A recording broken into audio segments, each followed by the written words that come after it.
matin vous dévoiler donc un train bien spécial. Vous le savez, Via Rail est en train de changer complètement sa flotte de trains. C'est des trains qui étaient très âgés.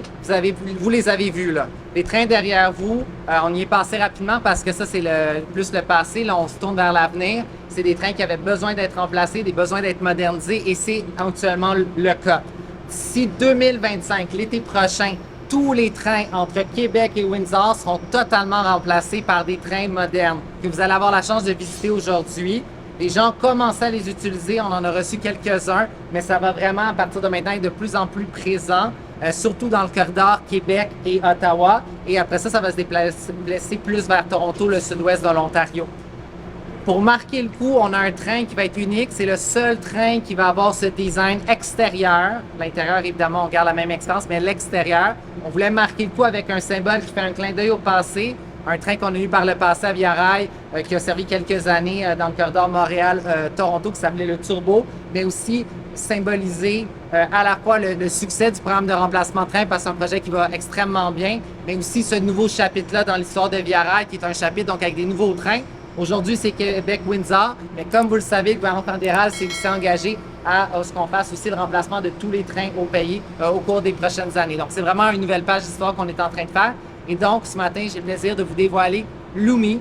Et donc, je vous inviterai à, évidemment, prendre des photos, puis ensuite de ça, vous déplacer à l'extérieur. Ah, voilà. Alors, je vous présente Lumi. Je vais me tasser. Donc, dans la simplicité, un train monochrome jaune, c'est simple, mais dans la linéarité du paysage, évidemment, ça va être extrêmement frappant. C'est le seul et unique. Il n'y aura pas d'autre train qui aura donc ce design extérieur. On veut que les gens, justement, quand ils tombent sur Lumi, ils soient à la fois excités et aussi que ça souligne la modernisation de nos trains.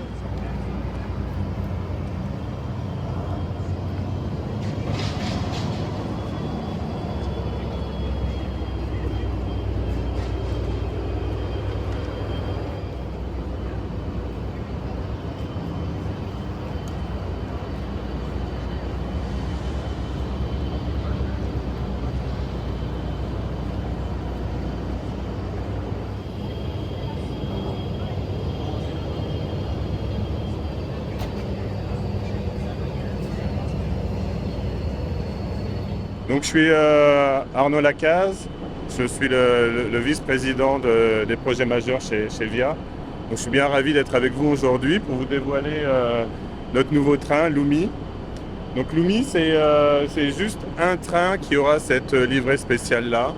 On a fait cette livrée effectivement pour nous démarquer, pour montrer effectivement les bons temps que l'on voit pour le rail passager au Canada. On pense qu'en ce moment c'est un bon momentum pour effectivement amener des gens à prendre de plus en plus le train.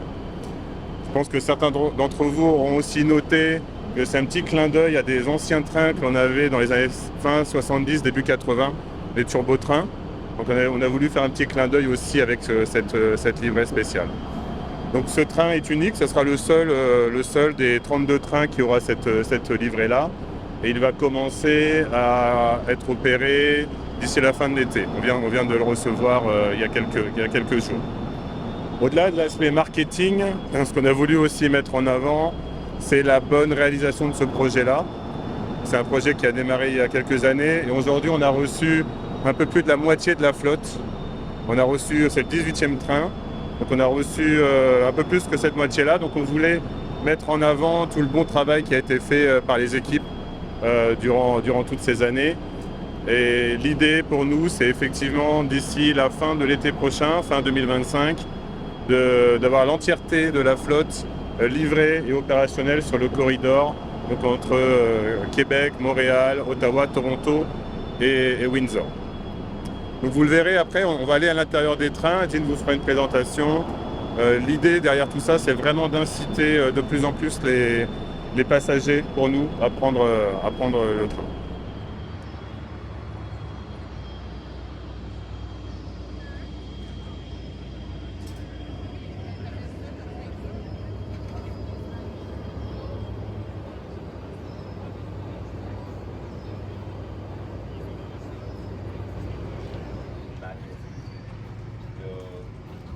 Les vols, on avait comme jeudi, vendredi après-midi,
Rebonjour, bienvenue à bord du train cette fois-ci. Welcome on board the new train.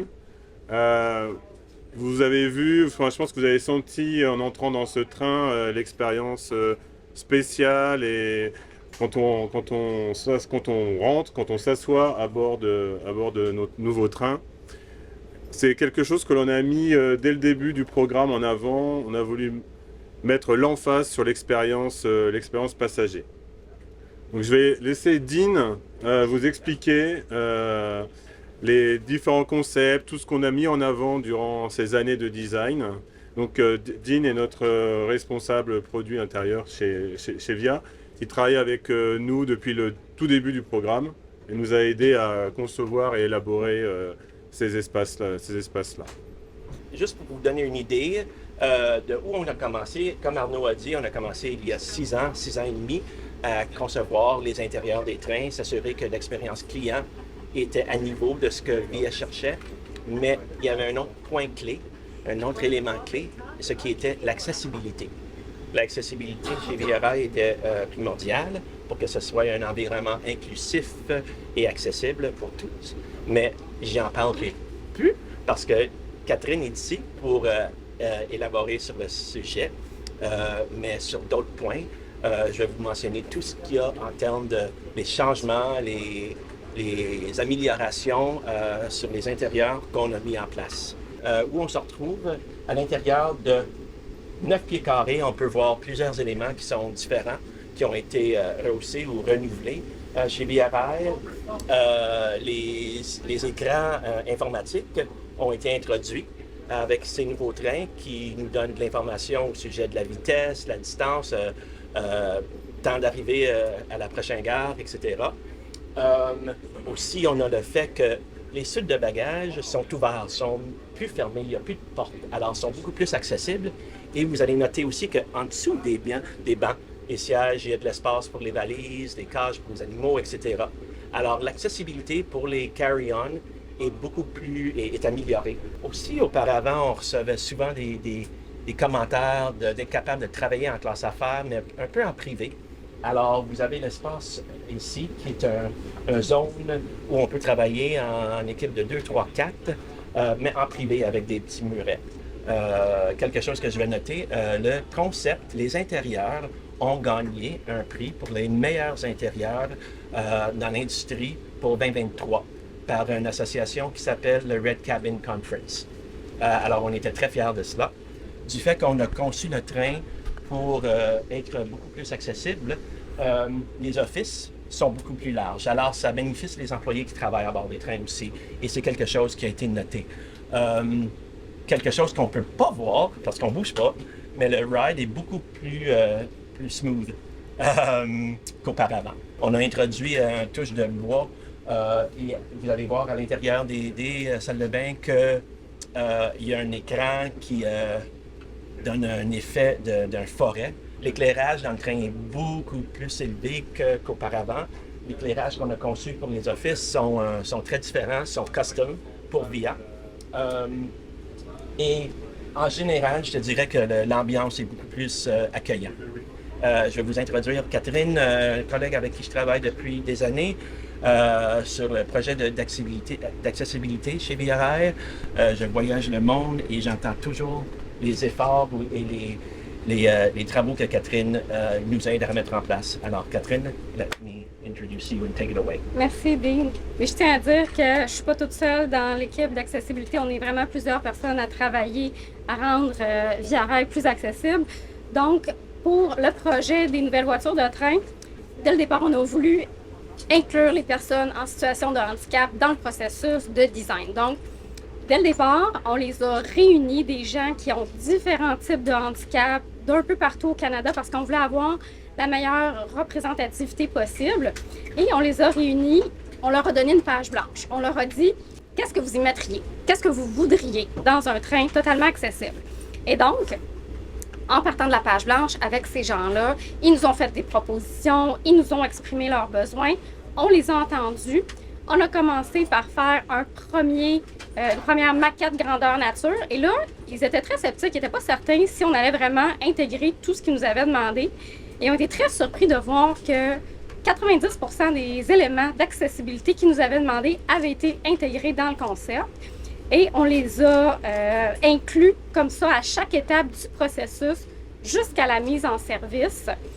Et ils ont été très satisfaits de voir à quel point ils avaient été écoutés et de voir à quel point Via Rail avait mis en œuvre tous les éléments d'accessibilité qu'ils nous avaient demandés. Donc, ces éléments-là, je vais vous les présenter. Donc, premièrement, ici, on est dans l'espace classe affaires. On a ce qu'on appelle deux espaces d'aide à la mobilité. Puis, inquiétez-vous pas, je vais répéter en anglais par après. Donc, ici, on a deux personnes en fauteuil roulant qui peuvent voyager face à face. S'ils ont un accompagnateur, l'accompagnateur peut être assis de l'autre côté de l'allée. Et ce qui est intéressant ici, c'est que les gens ne sont pas obligés de voyager dans le sens de la marche. Donc, c'est-à-dire que si le client préfère être dans ce sens-là, il peut le faire. Mais par contre, si, évidemment pas au moment des repas, mais pour le reste du voyage, s'il a envie d'être plutôt installé dans ce sens-là, eh bien, il peut le faire. Il n'y a pas de restriction à ce niveau-là, ce qui est quand même une nouveauté. Donc, ici, dans l'espace d'aide à la mobilité, on a plusieurs éléments. On a des ports USB, lampe de lecture, un bouton d'appel pour le personnel. Je fais une précision ici, c'est pas comme dans les avions, c'est pas pour se commander une bière ou un sandwich, c'est davantage si le client a besoin d'assistance pour se rendre jusqu'à la salle de bain, a besoin d'un verre d'eau pour prendre des médicaments. C'est vraiment pour un besoin d'aide, mais qui n'est pas une urgence. Également ici, on a une table qui est ajustable. Donc, tout dépendant de la dimension de l'aide à la mobilité, parce qu'on a des fauteuils roulants qui peuvent être de différentes hauteurs. Ici, on a la table ajustable. On a je dirais pas une tour à bagages, mais un porte-bagages dédié. Donc, ça nous avait beaucoup été demandé. Les gens veulent avoir accès rapidement à leur bagage, surtout des personnes à mobilité réduite. Ils n'ont pas envie de se rendre à l'autre bout de la voiture pour aller chercher quelque chose dans leur sac. Donc, ici, on a un espace bagage qui est dédié. Vous pourrez remarquer que toute la signalétique et toutes les indications sont en braille et embossées. Pour nos clients qui ont une déficience visuelle, c'est très aidant, notamment la numérotation des sièges également est en braille et embossée. Pour la première fois, on a une redondance visuelle et audio de tous les messages qui sont faits.